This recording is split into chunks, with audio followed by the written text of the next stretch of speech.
livro do Apocalipse. Vamos para o tema. Meu pai. Um tema que nos faz refletir, pensar, temer e tremer diante da presença de Deus. Amém? Aleluia! Se eu for capaz de transmitir tudo aquilo que o Senhor depositou no meu coração, o Senhor assim permitindo, nós vamos viajar um pouco dentro da palavra do Senhor. E Deus vai reacender algumas chamas aqui neste lugar hoje. O Senhor vai trabalhar poderosamente e eu creio que Deus vai falar com todos nós, porque nós precisamos ouvir a voz de Deus. Amém? Apocalipse capítulo 2 diz assim a poderosa palavra de Deus: escreve ao anjo da igreja que está em Éfeso. Isto diz aquele que tem na sua destra as 7 estrelas. Prestem bastante atenção que a gente vai falar muito sobre isso. Que anda no meio dos 7 castiçais de ouro. Eu conheço as tuas obras, o teu trabalho e a tua perseverança, e que não podes suportar os maus, que puseste à prova os que dizem ser apóstolos e não são, e tu os achaste mentirosos, e sofreste, tem paciência, trabalhaste pelo meu nome e não te cansaste. Tenho, porém, contra ti, que deixaste o teu primeiro amor. Lembra-te, pois, de onde caíste, arrepende-te e pratica as primeiras obras, pois senão, brevemente a ti virei e tirarei do seu lugar o teu castiçal, se não te arrependeres. Tens, porém, isto, que odeias as obras dos nicolaítas, as quais eu também aborreço. Quem tem ouvidos, ouça o que o Espírito diz às igrejas. Ao que vencer, dar-lhe-ei de comer da árvore da vida que está no meio do paraíso de Deus. Feche os olhos, vamos orar ao Senhor. Soberano Deus, eterno Pai, bendito querido Senhor. Eu sei que o nosso pastor já orou, mas eu quero também juntar a minha oração com a dele, Senhor. O Senhor colocou uma palavra, depois de uma palavra no meu coração poderosa e de temor. Deus amado, me usa com poder, autoridade e como uma ferramenta tua, somente para a tua glória, para a tua honra, para a tua exaltação. Espírito Santo, enquanto nós estivermos falando aqui da tua palavra, o Senhor tem liberdade para visitar a mente, para visitar o coração, para visitar a casa nesta noite, Senhor amado. O Senhor tem liberdade para desfazer o que foi feito, o Senhor tem liberdade para movimentar as águas, o Senhor tem liberdade para renovar pessoas, o Senhor tem liberdade para tocar na vida de cada um. Deus amado, me usa, Senhor, para a tua glória, para a tua exaltação. Fala, Senhor, porque o teu povo precisa ouvir a tua voz em nome de Jesus. Pode assentar, glorificando e exaltando ao nome do Senhor. Amém.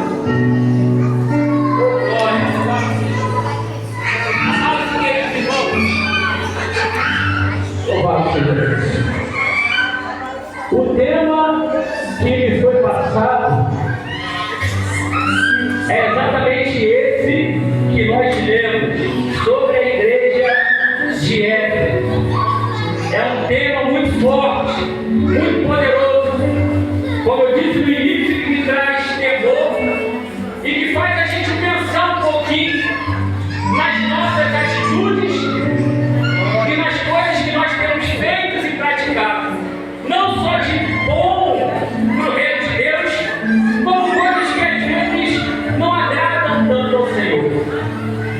E quando foi passar esse tema, foi dito assim: o tema é que nós possamos voltar ao primeiro amor. Falar sobre o primeiro amor nos traz dificuldade. Nem todo mundo gosta de ouvir falar sobre o primeiro amor.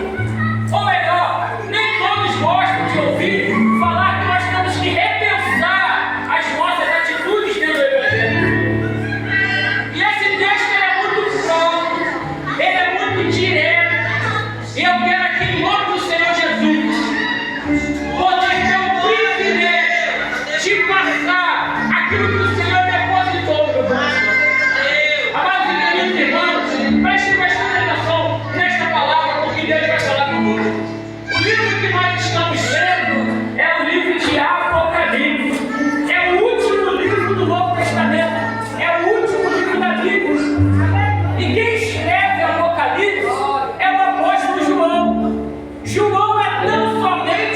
o escritor do livro, porque o autor não é João, o autor é outro que sopra a revelação no ouvido de João e diz: João, o que tu vê, tu escreve, porque todas as palavras que eu te disser são verdadeiras e fiéis.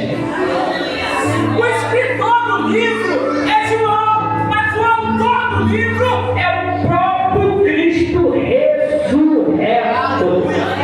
Quem está entendendo, diga glória a Jesus. Mas, amados irmãos, para falar da revelação que Jesus dá para João, eu preciso te explicar quem é João. João, quem esteve aqui ontem, já teve o entendimento que o pregador trouxe no resumo aqui no começo da introdução, muito bem colocado. João foi um apóstolo diferenciado de Jesus. Nós lembramos que Jesus andava até mesmo com uma multidão que andava com ele, mas ele escolheu 12 para estar junto com ele. E um desses 12, Cristina, é o apóstolo João. Eu sei que teve gente, e alguém vai dizer, mas teve gente mais importante. Pedro, que o próprio Jesus escolheu, foi o presidente da igreja. Judas era inteligente e sábio, e mais inteligente do que todos os outros 11 discípulos juntos. Se você não sabia disso, saiba agora. Judas era inteligentíssimo. Por isso Jesus coloca ele como tesoureiro.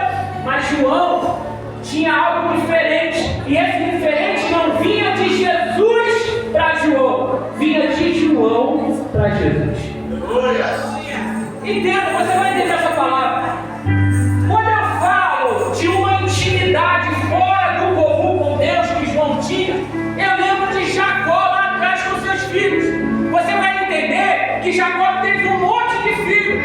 Por que ele amava diferentemente a José? Não era o amor de Jacó, que era o pai, para o filho. Era a forma com que José obedecia suas ordens, andava no seu caminho e chamava a sua atenção diferentemente.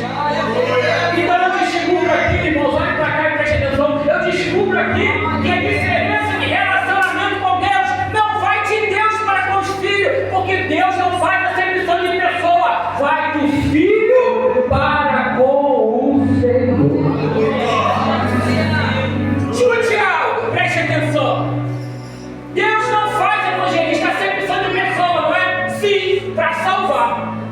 A salvação é aberta para todos aqueles que querem, porque não é pelo que eu vou fazer, é pelo que o Senhor já fez lá na cruz pela minha vida. Mas para usar com autoridade, com poder, para trabalhar diferente, Ele faz isso na vida daqueles que querem, daqueles que buscam, daqueles que se envolvem com Ele, daqueles que estão apaixonados por Ele, daqueles que não se importam com o que vão dizer, com o que vão falar. Eu quero adorar, eu quero glorificar. Deus usa diferente. E João, irmãos, era assim. Ele chama a atenção de Jesus. Jesus não passa para a direita, João está junto com ele. Jesus vai à frente, João está junto com ele. Jesus vai ali orar, João está junto. Quer ver um exemplo disso? Eu disse que eram quantos discípulos? Me ajuda, igreja, por favor. Eram quantos? 12, né? Mas quando Jesus vai no monte orar, ele chama quantos? Vocês ficam aqui. 3 vem comigo, porque vocês 3 são mais chegados. Vocês 3 se deixam achar mais pela minha presença.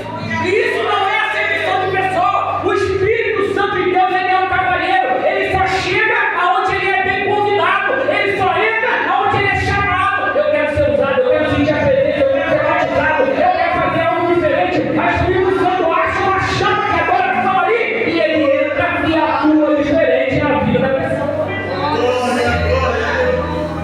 Quem está entendendo, diga aleluia. Vai trabalhar dependendo da necessidade de quem quer que ele trabalhe. O Espírito Santo está disponível para agir na vida de todos, mas nem todos dão vazão e liberdade ao Espírito de Deus para agir na vida. E por que isso, evangelista? Me desculpe se eu sou duro aqui em algum momento da palavra. E por que isso? Que nem todos não. Porque a quem muito é dado, muito é cobrado. João se envolve com Jesus. João tem intimidade com Jesus. João é apaixonado pela presença de Jesus. E ele se envolve tanto que ele cria uma estrutura espiritual na vida dele. E quando o homem cria esse tipo de estrutura, nada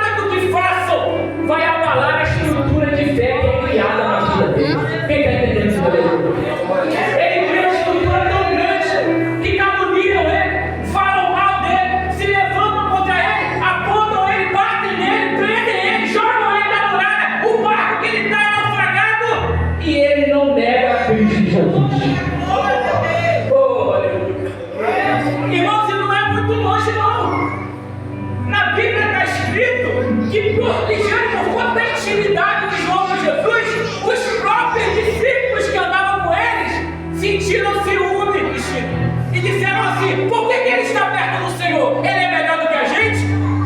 E Jesus olha para eles e diz assim: o que importa para vocês é que ele viva e esteja em pé. Então João passa a entender com o Senhor que evangelho é igual matemática, só aprende fazendo, só aprende praticando, só aprende caminhando. Não adianta que o Senhor não vai permitir que você aprenda alguma coisa deitado em casa, sentado em casa, dizendo: estou tendo experiência com Deus. Experiência com Deus é na caminhada, é pisar espinho e glorificar o nome do Senhor, é passar pelo deserto e adorar o nome do Senhor. Quem está entendendo de aleluia? Louvado seja Deus. Então ele cria uma estrutura tão grande de espiritualidade que nada do que faça vai abalar ele. Irmãos, aí mais à frente, preste atenção. Todos os discípulos de Jesus, eu disse todos os discípulos de Jesus, com exceção de Judas que se matou, o restante de todos os discípulos tiveram mortes truculentas e horrendas. Todos eles foram mártires. A Bíblia diz que o sangue deles tocava na terra e onde morria um surgia 100. Então eles foram pregadores do evangelho nato. Até o sangue deles pregava. Preste atenção nisso. Todos eles morreram de forma horrível. Pedro foi crucificado de cabeça para baixo. Marcos foi arrastado, amarrado no cavalo, arrastado pelas ruas no meio do povo. Alguns foram cerrados ao meio. E quando eu digo ao meio, não é na horizontal, cerrava-se na vertical. Todos tiveram morte horrível. Mas João não morre. João tem uma intimidade tão grande, ninguém consegue pegar João, ninguém consegue matar João, porque o projeto de Deus para a vida de João é diferente. Aquele que se chega mais para Deus, Deus tem algo diferente para esse tipo de pessoa. Não é obrigatório, é opcional. Ninguém pode fazer a obra de Deus obrigado, ou colocar no pé da parede dizendo assim: você tem que fazer. Não. A obra do Senhor é opcional, mas aquele que mergulha de verdade no rio do avivamento acaba encontrando revelação mais profunda de Deus. Se você concorda com isso, diga glória, Jesus.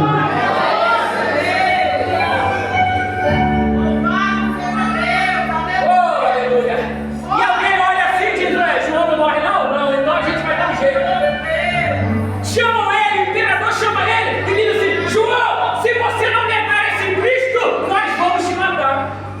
E ele diz assim: faça isso logo, porque o meu amigo Paulo deixou escrito que morrer para mim é lucro, e o viver para mim é Cristo. O viver para mim é eu quero me encontrar com o meu Senhor logo. Se você puder me mata logo, porque eu quero me encontrar com o Senhor.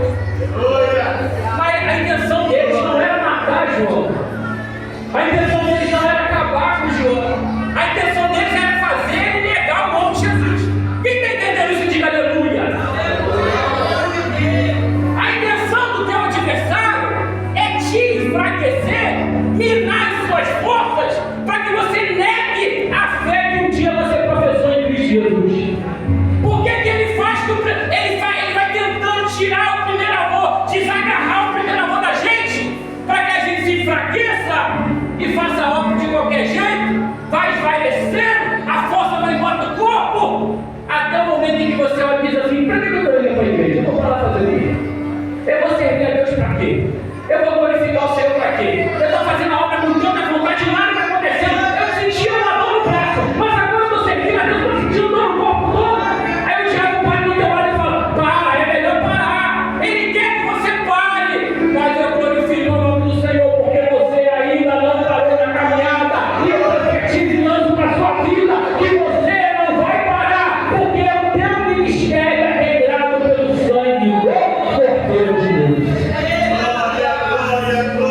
João tinha em torno de 80, 90 anos. Quem com 90 anos consegue mergulhar no mar e sair nadando tranquilamente 60 km? Dificilmente, né? Eu não sei porque eu não sei nadar, então eu não posso falar bem disso. Eu nem vou mudar na água, eu tenho morro de medo de morrer afogado. Nunca vou morrer afogado, pelo menos na água, né? Então João, ele não teria condição alguma de fugir nadando. E se ele tentasse, ainda teria os animais do mar, tubarão, entre outros, que iriam devorar ele. Então o imperador pensou assim: já que ele não nega com a boca dele, eu vou trabalhar no campo de batalha que é a mente dele. Vou colocar ele num lugar isolado, separado de todo mundo que ele gosta. Vou tirar. O que você ama fazer, João? Eu amo pregar e eu amo aconselhar a igreja. Então eu vou tirar ele de dentro da igreja. Eu vou colocar ele numa ilha, isolado, sozinho. E lá o inimigo vai trabalhar aqui, ó, na mente de João. Irmãos, olha pra cá, olha pra cá, olha pra cá. Isso aqui é maravilhoso. Imagina, pastor, João indo pra ilha e antes de ir, indo se despedir, Cristiano, dos irmãos. E os irmãos com pena de João dizendo: João, você já trabalhou, você já está velho. Sabe o que eles estão falando? Jesus sabe que você não vai negar da boca para fora. Deixa isso para lá, João. Você vai ser jogado numa ilha, você vai morrer lá. E João disse: não, eu não posso negar o Senhor. Por que você não pode, João? Porque como o pregador falou ontem aqui, as marcas que ele deixou no meu coração, quando eu entrei no túmulo e olhei e não tinha ninguém, e o túmulo estava vazio, e o anjo olhou e disse assim: ele não está mais aqui, a promessa se cumpriu, ele ressuscitou. Vocês não sabem o que eu senti quando o anjo falou. Vocês não sabem o que eu senti quando eu estava lá dentro da casa. As mulheres vieram e disseram: ele ressuscitou. E de repente ele passa pela parede e para no meio do discípulo e diz assim: o que vocês estão olhando? Aqui não tem fantasma não, toca na minha ferida, olha aqui o escuro na minha mão. Ou melhor, vou provar para vocês isso aí, eu mesmo. Pega o peixe, me dá que eu estou com fome. Pega a água, me dá que eu vou beber. Fantasma bebe, fantasma come, não. Então sou eu ressuscitei. Aí João diz: vocês não sabem o que aconteceu comigo quando ele disse: cuida da minha família e da minha obra. Irmãos, eu quero só mexer com a tua mente para você entender que a mesma coisa que ele falou para João, ele fala para você hoje: cuida da minha obra, cuida da minha família, cuida dos meus, cuida daquilo que eu tenho deixado na tua mão. A palavra de Deus diz: aquele que leva a preciosa semente, andando e chorando, com certeza voltará com os olhos.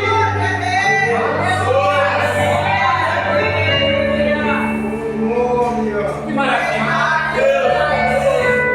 Os irmãos tentando vigiando. Por que de João? João não vai não, João. Você é importante aqui pra gente. Se eles querem me mandar pra lá, deixa eu ir. E ele pisa na ilha. E ele olha ao redor. E ele diz: cadê a pessoa pra ele conversar? Cadê o crente pra ele aconselhar? Não tem ninguém. Oh, aleluia. Agora você vai chorar nessa palavra. E ele começa a lembrar do que os irmãos falaram para ele. E ele disse: será que é verdade? Aqui eu vou estar sozinho, tem ninguém para conversar. O imperador me botou aqui para me morrer sozinho. E o imperador lá no trono dele direto falou assim: a essas horas ele já deve estar começando a entrar em depressão. Irmãos, eu quero que você entenda de forma inteligente: o imperador aqui representa o diabo. E ele está no trono dele dizendo: a essa hora ele já deve estar desistindo do evangelho, porque a vitória ainda não chegou. Quem está entendendo isso? Diga glória a Jesus. O inimigo está torcendo para você desistir, mas tem um Deus que está torcendo para você ter vitória. Eu falei para a escola brincar, vou repetir a frase. O homem aponta e julga o erro. Deus estende a mão e coloca a pessoa de pé. João está na ilha. O imperador está esperando a notícia chegar, porque ficaram soldados romanos lá, tá, irmão? Ficaram soldados romanos. E o imperador está esperando a notícia para ela chegar assim, ó. Realmente ele entrou em parafuso, ele entrou em depressão, ele está louco, já pode trazer de volta. Ele está maluco, ele vai negar esse Cristo. Os irmãos estão lá esperando a notícia dizendo: ai meu Deus, João vai morrer, João é o último, e agora quem vai aconselhar a gente? E João está aí dizendo: Senhor, o Senhor abandonou. Feche meus olhos aí, irmão. Feche meus olhos. Eu estou tremendo na presença do Senhor. Vai ficar. Quantas vezes você se sente sozinho achando que o Senhor te abandonou? Quantas vezes você olha para a situação e diz: meu Deus, o Senhor me abandonou? O Senhor não está vendo isso que eu estou vivendo, passando? E a resposta de Deus é essa: abre os seus olhos, abre os olhos, abre os olhos, olha o que vai dar para mim. Quando João está prestes a entrar em depressão, a Bíblia diz que ele está na ilha de Patmos. E ele mesmo narra o texto que diz assim: e eu estava na ilha.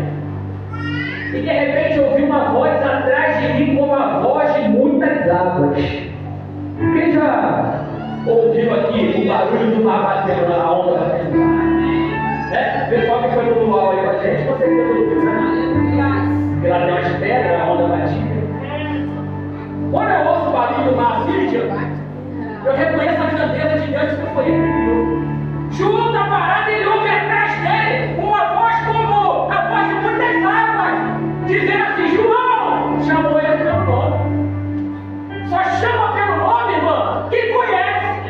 Chamou ele pelo nome e disse: João, eu sou o Alfa e o Ômega, o princípio e o fim. Você pode glorificar o nome dele? Glorificar ele?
E a Bíblia diz que o Senhor pega a mão direita, coloca na mão de João e coloca ele de pé e fala: não temas, porque eu estou aqui e sou contigo. Ele está caído, mas Jesus coloca ele de pé.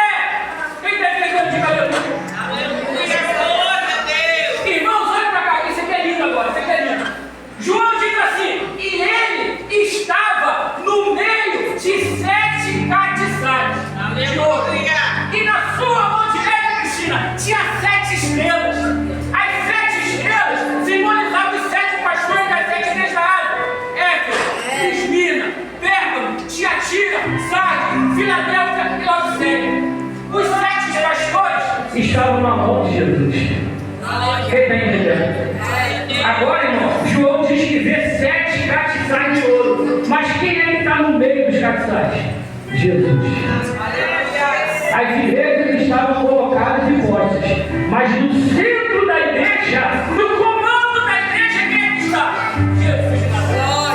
A igreja não é do homem, a igreja não é do evangelista, a igreja não é do pastor, a igreja não é do presbítero, a igreja do dono. O dono da igreja, ele passeia no meio dos 7 catiçais de ouro.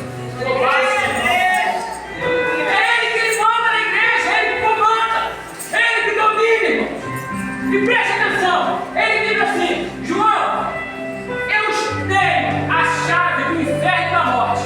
Ou seja, todo o poder, todo o domínio, toda a autoridade estava com ele. E ele diz: escreve tudo que eu estou falando, porque tudo que eu falar é verdadeiro. E aí, irmão, a gente entra um pouquinho de tempo na igreja de Éfeso, quando o Senhor diz assim: conheço as tuas obras. Isso aqui é muito forte, viu? Aleluia! Se o Senhor falasse para você hoje, parasse tete a tete com você de frente, lá na sua casa, no seu quarto, no seu banheiro, não sei onde, num ponto em que você estivesse sozinho, olhasse para você e dissesse assim: eu conheço as tuas obras. Qual seria a sua reação? Um sorriso de alegria porque você tem feito algo bom na presença de Deus? Ou um rosto triste porque nada tem feito na presença de Deus? Aleluia! Jesus vai dizer assim: João, fala para a igreja que eu conheço as tuas obras. E ele permanece dizendo assim: irmãos, olha quanto é forte. Eu conheço as tuas obras, o teu trabalho, a tua perseverança, e que não pode suportar o mal, que puseste à prova os que dizem ser apóstolos não são. Tu achaste mentiroso e sofreste, tem paciência, trabalhaste com o meu nome e não te cansaste. Jesus vai apostar na igreja. Você não se cansa, trabalha, permanece, não abandona a obra. Tudo isso é louvável para o Senhor.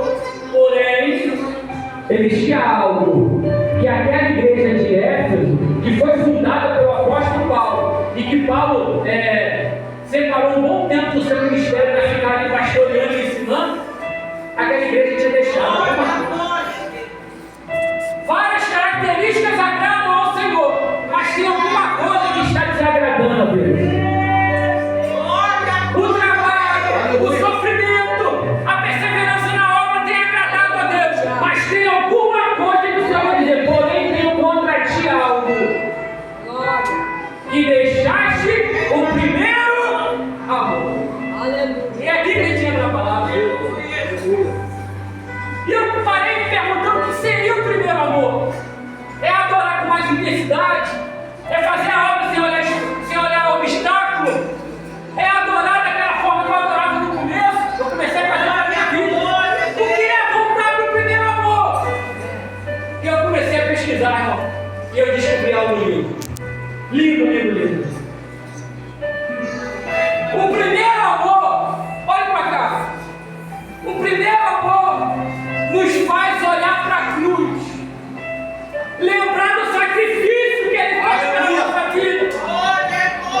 E quando nós olhamos para esse sacrifício vigário, quando nós lembramos do prego entrando na mão do Senhor, quando nós lembramos da lança perfurando, quando nós lembramos da coroa de espinho,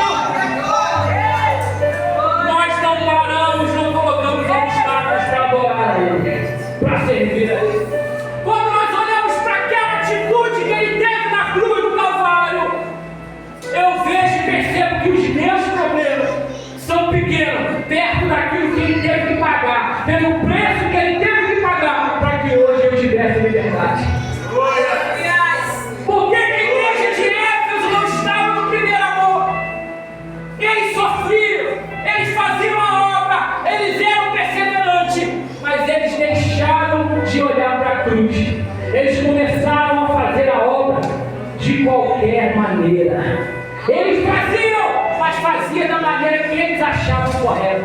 Eles estavam trabalhando, mas trabalhavam da forma que eles achavam correta.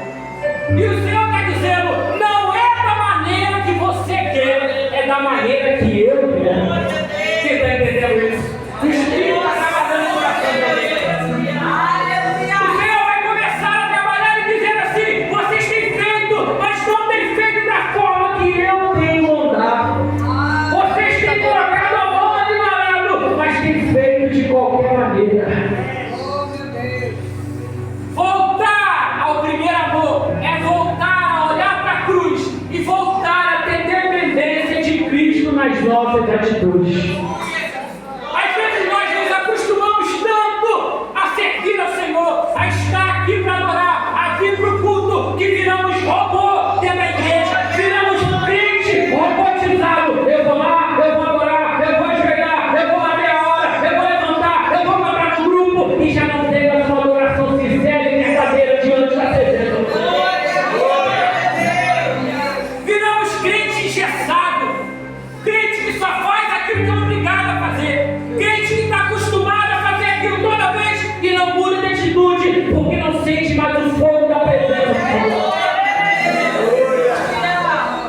Nos transformamos em sepulcro caiado, com cara de vida por fora, mas morto por dentro. Com cara de quem vive por fora, mas trazendo podridão por dentro. O pecado está entranhado, eu não preciso tirar, porque eu sou evangelista. Ninguém vai pensar, ninguém vai desconfiar, ninguém vai pensar, ninguém vai me apontar. Ei. O evangelho continua o mesmo. Os olhos como chama de fogo continuam o mesmo. Não adianta fazer vizinho, não adianta ficar de birra, não adianta eu querer lutar e dizer eu não vou fazer porque eu tenho dom, porque eu tenho talento. O dono da igreja ainda está andando no meio de 7 batizar de ouro.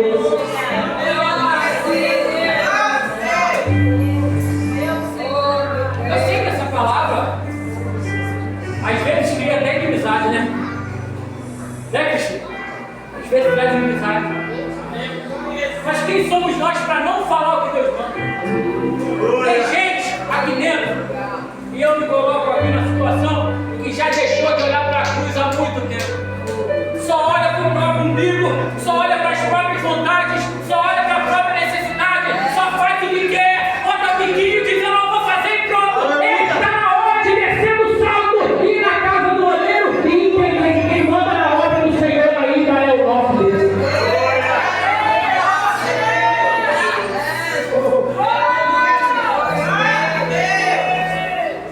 Eu tenho que voltar ao primeiro amor, tenho que voltar a adorar, tenho que voltar a exaltar. Ei, para com isso. Primeiro você tem que consertar aquilo, aparar as arestas que estão sobrando na tua, na minha vida. Primeiro eu tenho que tirar aquilo que está demais.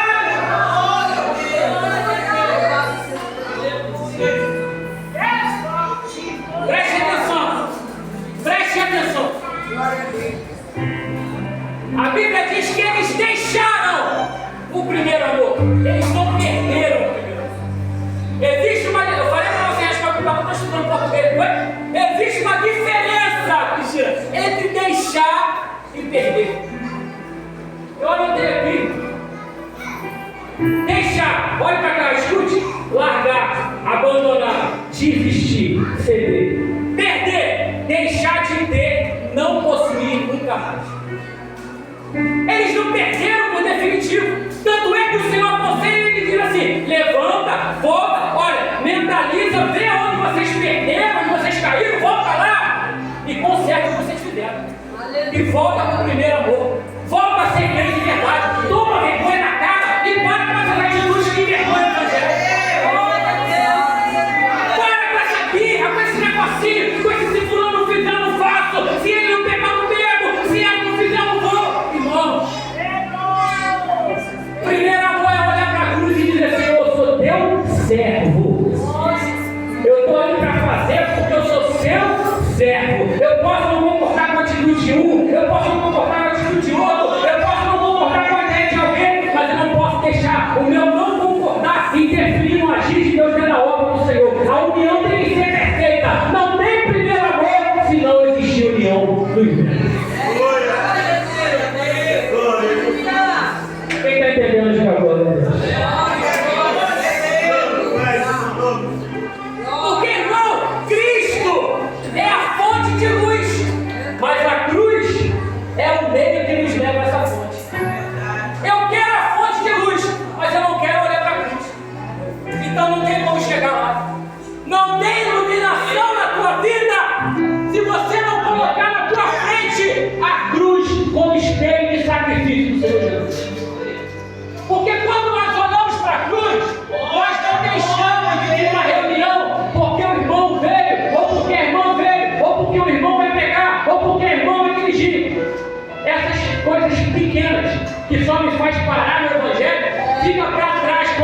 para a cruz, porque a cruz é o alvo, e o autor e consumador da minha vida morreu dela, mas ressuscitou. Então eu tenho que olhar para a cruz e dizer: eu não paro, porque o meu alvo é Cristo Jesus. O Senhor estava dizendo: manda para Éfeso que eles precisam cortar as figurinhas, parar com as coisas pequenas que só fazem retroceder para trás. Olha, gente, mas tem como retroceder para frente? Eu sei que alguém pensou isso. O Senhor diz assim: ó, para, volta, lembra-te de onde caíste e recomeça. Então eles vão retroceder para ir para frente. É interessante, amado. Às vezes nós temos que retroceder no olhar humano para pegar algo que a gente deixou ali e continuar andando para o alto. Você está entendendo isso, irmão? Às vezes existe necessidade de a gente voltar, repensar a nossa vida. Quer ver uma coisa? Eu estou finalizando. Quer ver uma coisa? Desde a hora que você chegou no culto até agora, faz uma retrospectiva. Vê se dava para melhorar o teu tipo de culto ou está no nível perfeito que você sempre teve.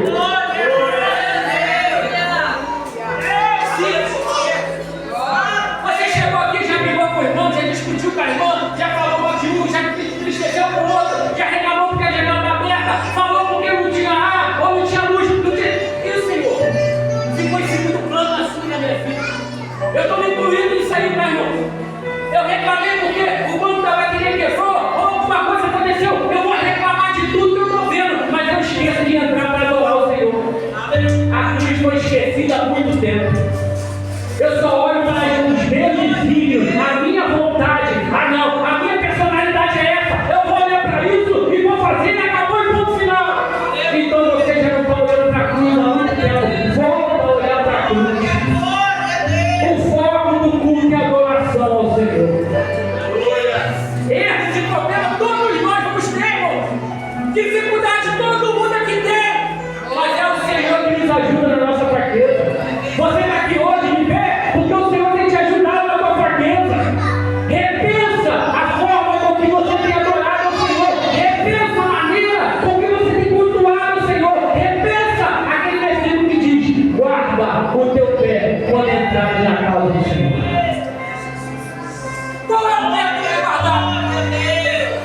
Como eu tenho guardado meu pé? Eu tenho tido reverência para o Senhor ou eu tenho entrado de voador no irmão da irmã? Deus não falou, machuca o irmão, maltrata o irmão. Deus falou: guarda o teu pé quando entrares na casa do Senhor.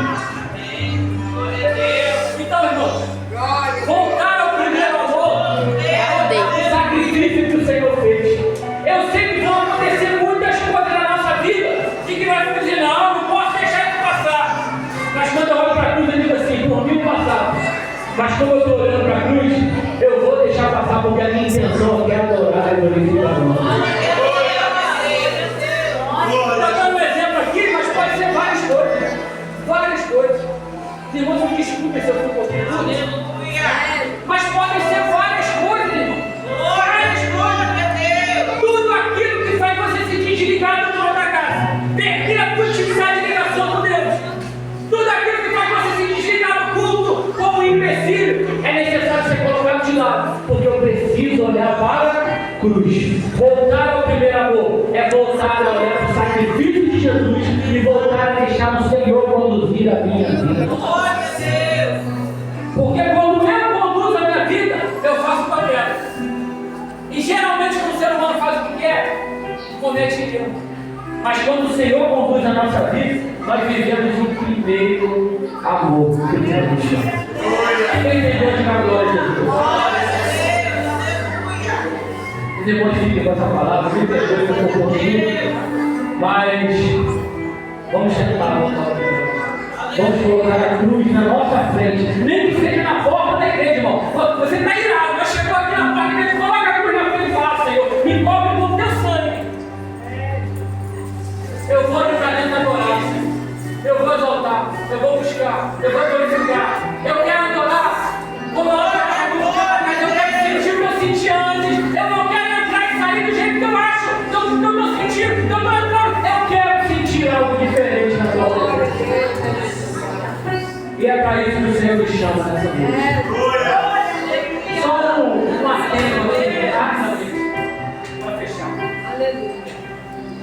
João diz que o Senhor Jesus lavou os nossos pecados no sangue dele. O sangue dele cobriu o nosso pecado. O inimigo vai tentar sempre te acusar. Não deixe, não permita. Errou, levanta a cabeça, se erra. Deixa o que fez errado, fala isso aqui de manhã. Deixa o que fez errado, prossegue para o alvo. Tenha coragem e continue na presença do Senhor. Porque o Senhor vai te ajudar a permanecer na caminhada. Amém? Você pode aplaudir Jesus da palavra.